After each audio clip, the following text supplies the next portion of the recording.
Dollar अब हम लोग अपना नेक्स्ट पार्ट करने जा रहे हैं। हम लोग आज क्या सीखेंगे, हम ये देखेंगे कि अगर एसेट्स बिक रही है, ठीक है ना। डेप्रिसिएशन में अभी तक हम लोग ने डेप्रिसिएशन चार्ज करना देखा था, लेकिन अगर एसेट्स हम बेचेंगे तो उस केस में क्या होगा वो देखना जा रहा है। सबसे पहले तो अकाउंटिंग ट्रीटमेंट हमें सीखना है कि अकाउंटिंग एंट्री क्या होगी। अगर आप डिस्पोजल ऑफ एसेट्स कर रहे हो तो क्या होगा।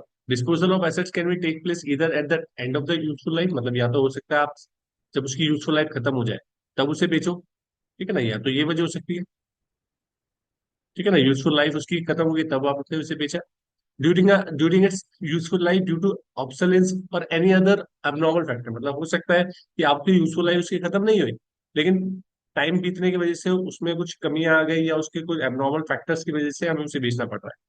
If it is sold at the end of its useful life, the amount realized on account of the sale of assets as scrap value should be credited to the account, asset account, and the balance is transferred to the profit and loss account। मतलब क्या है कि अगर मान लीजिए ऐसा होता है तो जो उसकी स्क्रैप वैल्यू थी उसको तो हम ट्रांसफर कर देंगे एसेट अकाउंट में, ठीक है ना। उसका amount should be credited to the asset account and the balance should be transfer, जो बैलेंस होगा, जो जितना भी नुकसान हो गया हमारा, वो हमारा प्रॉफिट एंड लॉस में चला जाएगा।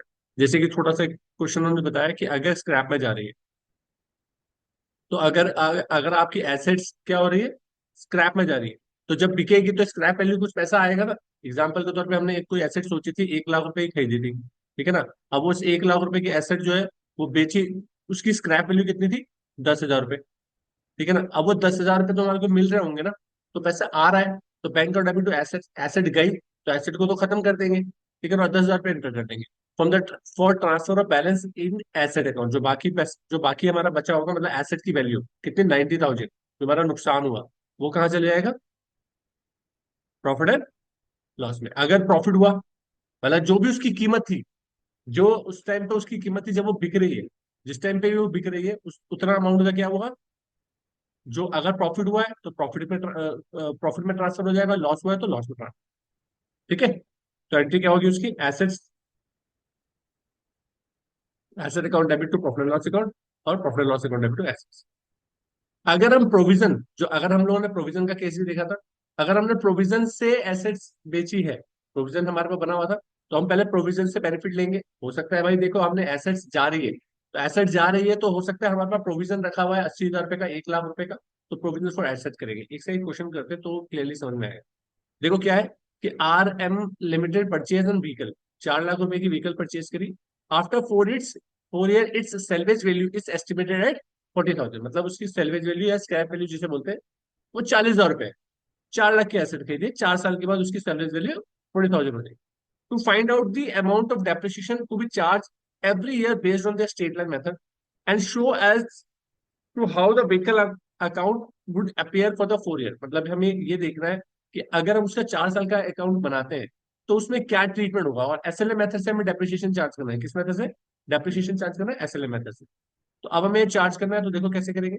सिंपल है, एसेट आई तो 4 लाख रुपए यहाँ पर आ गए, डेप्रिसिएशन चार्ज हुआ कितना, एट द एंड कितना, 90,000।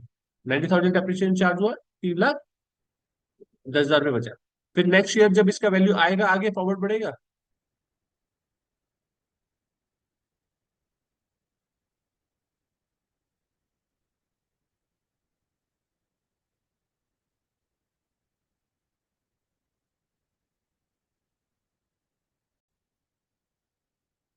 तो देखो नेक्स्ट ईयर उसका वैल्यू कितना बचा, 3,10,000 रुपए। फिर डेप्रिसिएशन में चार्ज हुआ 90,000 रुपीज। जब 90,000 डेप्रिसिएशन चार्ज हुआ तो उसकी वैल्यू कितनी बची, 2,20,000। 2,20,000 कैरी फॉरवर्ड हुआ, फिर डेप्रिसिएशन चार्ज हुआ 90,000 रुपीज, क्योंकि एसएलए मेथड से लगे हुए। तो फिर उसकी वैल्यू कितनी आ गई अभी, 1,30,000। 1,30,000 वैल्यू पर रख रहे, यहाँ पे वैल्यू कितनी आ गई, 99,000। अब हमारा क्या हो रहा है, डेप्रिसिएशन चार्ज हो रहा है कितना। देखो अब हमारा यहाँ पर क्या हो रहा है, उन्होंने कुछ कहा है ऊपर, क्या कहा था उन्होंने कि एसेट 4 साल के बाद क्या होगा। तो एसेट हमारी बिक गई, कितने की बिकी, 50,000 की, कितने की, 50,000 की बिक गई। तो पैसा कितना आया, एसेट गई ना इस टाइम, तो एसेट जब जाएगी तो 50,000 रुपये यहाँ पर आ गए। भाई एसेट गई ना, तो एसेट कितने की गई, 50,000 की। तो उसके ऊपर अब यहाँ पर हमें निकालना है कि प्रॉफिट प्रॉफिट हुआ या लॉस हुआ, प्रॉफिट या लॉस हुआ। तो हमने जब ये निकाला तो कितना है, 1,40,000 इधर आ रहा है, 1,40,000 इधर आएगा। अगर डिफरेंस इस तरफ आ रहा है इसका मतलब है हमें क्या हुआ, इसका मतलब क्या है कि हमारा हमें क्या हुआ, profit on sale of item, मतलब एसेट में प्रॉफिट हुआ हमें भाई, 1,30,000 की वैल्यू थी, उसमें से ये माइनस कर दो। और सर ये 90 होगा, 99 नहीं, गलत लिखा हुआ ठीक है आपका, इससे कंफ्यूज मत होना, ये गलत लिखा हुआ है, प्रिंटिंग मिस्टेक है, 99 नहीं है।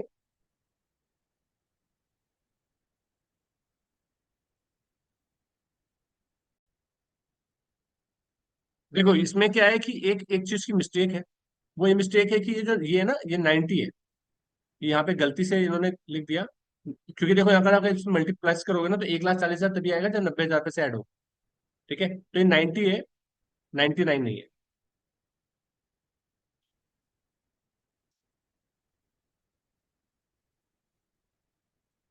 तो इस पीडीएफ में भी दिक्कत होती है, ठीक है, तो ये 90,000 है।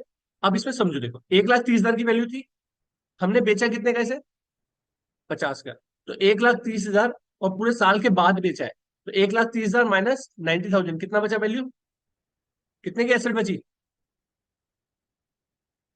40,000 रुपए की, 40,000 रुपए की एसेट थी, लेकिन बिकी कितने की, 50 की बिकी ना, तो 50,000 यहाँ पर आ गए, तो अब हमारा 50,000 की बिकी, तो 10,000 रुपए का हमारा प्रॉफिट हो गया कि नहीं हो गया, तो प्रॉफिट इस तरफ आ गया। अभी देखो ना, 1,30,000 और इधर इधर 90,000 लिखा हुआ है, तो अब 50 की बिकी है, तो इधर का टोटल तो कितना हो गया, 1,40,000, डिफरेंस इस तरफ आ रहा है, तो ये क्या दिखेगा हमारा, प्रॉफिट, क्लियर है। लेकिन अगर प्रोविजन का केस होता, केस प्रोविजन का हो जाता कि प्रोविजन से डेप्रिसिएशन चार्ज कर रहे हैं, तो क्या होता, तो 4 लाख रुपए की एसेट थी, वो तो हर साल उतनी ही दिखती जितनी 4 लाख थी, लेकिन जब साल का एंड आता, मतलब जब उसका बिकने का टाइम आता, तो उसके प्रोविजन में कितना पैसा रखा हुआ है, पहले तो उससे वो एसेट बिकती, जैसे कि इसमें बोला गया था। तो अब यहाँ पर अगर मैं प्रोविजन अकाउंट बनाता हूँ, तो 90,000 पे देखो, पहले साल डेप्रिसिएशन 90,000 पे चार्ज हुआ, तो प्रोविजन हमने बना लिया 90,000 रुपए का। फिर नेक्स्ट ईयर डेप्रिसिएशन चार्ज हुआ 90,000 रुपए का, तो 90,000 रुपए का फिर प्रोविजन बना लिया, तो 1,80,000 रुपए का हो गया।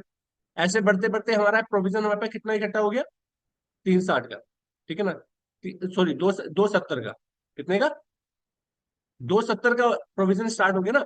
अब 270 में से हमारी एसेट की कीमत कितनी थी जिस टाइम हमने बेची है, देखो यहाँ पर 360 की होगी, ठीक है, 360 हमने यहाँ पे रख दिया मशीनरी कीमत, प्रोविजन में कितना ट्रांसफर करा है, 90,000, 90,000 पे इस साल का में जो प्रोविजन बनाएंगे हम, तो प्रोविजन 90,000 रुपए का बनाया, तो यहाँ पर कितना आ गया, देखो 360 ये टोटल आ गया, और ये वैल्यू यहाँ पर भी आ गई, जो प्रोविजन है हमारा 3,60,000 रुपये यहाँ पर आ गया। अगर आप इसमें देखोगे भाई, इस साल का 2,70,000 तो था ही, इस साल का 90,000 रुपये का फिर डेप्रिसिएशन चार्ज हुआ, तो 3,60,000 रुपये हो गए ना हमारे, मतलब हमारे पास रिजर्व कितना रखा हुआ है, 360, नहीं करेगा मतलब है भाई, जिस साल भी आपको जितना लॉस हो रहा है उतने का प्रोविजन हम बनाते हैं ना, प्रोविजन मैंने बताया था आपको क्या होता है, प्रोविजन मैंने बताया था आपको कि अगर जो भी डेप्रिसिएशन हुआ है हमारा, उतने का हम प्रॉफिट में से प्रोविजन बनाकर रख लेते हैं। तो पहले साल 90,000 रुपए का नुकसान हो तो 90,000 का प्रोविजन बना लिया, फिर नेक्स्ट ईयर हमारा फिर से 90,000 रुपए का नुकसान हो तो 90,000 रुपए का और बना लिया, तो इसका मतलब 1,80,000 का हो गया। फिर नेक्स्ट ईयर हमारा 1,80,000 का था ही, 90,000 रुपए का और बना के 2,70,000 रुपए का हो गया, राइट। उसके बाद नेक्स्ट, फिर जो फोर्थ ईयर में भी 90, क्योंकि जब एसेट गई है वो पूरे साल भर रहने के बाद गई है, तो 90,000 रुपए का और प्रोविजन बना है, तो इसका मतलब 3,60,000 रुपए। अब एसेट जा रही है, तो ये 3,60,000 रुपए कहाँ पे ट्रांसफर कर देंगे, बैलेंस नहीं बढ़ाएंगे, इसे किस जगह पे ट्रांसफर करेंगे, मशीनरी अकाउंट में। तो यहाँ पर ये पता चलेगा इस जगह पे कि 3,60,000 रुपए, देखो 4 लाख की एसेट थी, हमारे पास प्रोविजन कितना रखा हुआ था, तो 3,60,000 रुपए की भरपाई तो वहीं से होगी हमारे प्रोविजन से, राइट। मशीनरी बिकी कितने की, 50 की, अब टोटल कितना हो गया, 4,10,000, और 10,000 का हमारा प्रॉफिट हो गया। एसेट कितने की थी, 3 लाख की, सॉरी 4 लाख की, और 3,60,000 रुपए तो हमारे पास ऑलरेडी रखा हुआ है, पिछला प्रॉफिट से प्रोविजन बना के रखा हुआ है हमने। बचा कितना, 40,000 रुपए बचा ना, 40,000 रुपए की जरूरत हमें और थी, लेकिन आ कितना गया पैसा, 50, तो इसका मतलब 10,000 रुपए तो हमारे पास एक्स्ट्रा आ गया, तो वो हमारा प्रॉफिट हो गया ना, तो इसलिए। तो अगर हमारी जब प्रोविजन का केस होता है, तो जब वो एसेट बिकती है तब प्रोविजन से ट्रांसफर होती है वैल्यू, ठीक है। तो ये आपका क्या था, डेप्रिसिएशन था जिसमें प्रोविजन और नॉर्मल केसेस हमने देख लिया। Thank you.